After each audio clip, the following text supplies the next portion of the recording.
HMPV virus को लेकर भारत में एडवाइजरी जारी की गई है। एचएमपीवी वायरस में भारत में अलर्ट है। केंद्रीय स्वास्थ्य मंत्रालय ने निगरानी के आदेश दिए हैं। मी doctor Vikrant Shah, Chembur Zen multi speciality हॉस्पिटलमध्ये फिजिशियन आणि संसर्गजन्य रोग स्पेशलिस्ट म्हणून कार्यरत आहे। आज तुमच्या सर्वांशी नवीन वर्षात मी नवीन व्हायरसबद्दल बोलत आहे। हा नवीन व्हायरस आहे मुळीच नाही, हा जुना व्हायरस आहे। 2001 मध्ये नेदरलँडमध्ये हा पहिल्यांदा सापडलेला होता।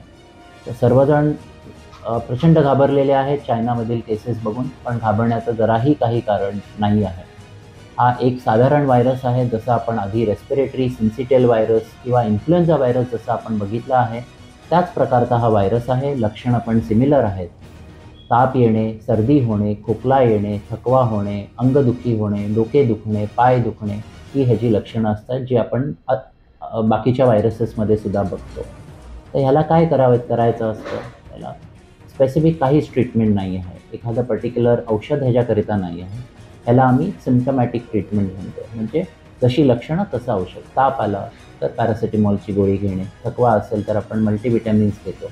पण ह्याची ट्रीटमेंट म्हणजे भरपूर पाणी पिणे, योग्य वेळेला संतुलित आहार करणे, वेळच्या वेळी खाणे आणि आपल्या लक्षणं जर आढळली तर डॉक्टरांकडे जाऊन त्वरित ह्याचा उपचार करणे हे महत्त्वाचं असतं। हे झालं आजार झाल्यानंतर काय करायचं। पण हा आजार होऊ नये म्हणून काय करायला हवं, जेणेकरून आपण आपल्या स्वतःची, आपल्या इतर फॅमिली मेंबर्सची आणि इन टर्न बाकीच्या सोसायटीमधील लोकांची आपण कशी काळजी घेऊ शकतो। तर आमच्या भाषेमध्ये ह्याला आम्ही रेस्पिरेटरी हायजीन आणि हँड हायजीन म्हणतो, म्हणजे स्वच्छतेकडे पूर्ण लक्ष देणे, हात वेळच्या वेळी साबणाने धुणे, त्यानंतर सॅनिटायझरचा वापर करणे, खोकताना तोंडावर हात धरणे किंवा रुमाल धरणे किंवा टिश्यू पेपर धरणे, जेणेकरून आपल्यामुळे हा व्हायरसचा प्रादुर्भाव दुसऱ्या कुणाला होऊ नये ही काळजी घेणं आपल्याला गरजेचं असतं। तर बिलकुल घाबरायची काहीही गरज नाही आहे। तर योग्य वेळेला लक्षणं आढळल्यास डॉक्टरकडे जाणे, योग्य ती ट्रीटमेंट घेणे। Last but not the list, सगळ्यात महत्त्वाचा मुद्दा, हा व्हायरल इन्फेक्शन असल्यामुळे यामध्ये अँटीबायोटिक किंवा प्रतिजैविकेचा जराही रोल नाही आहे।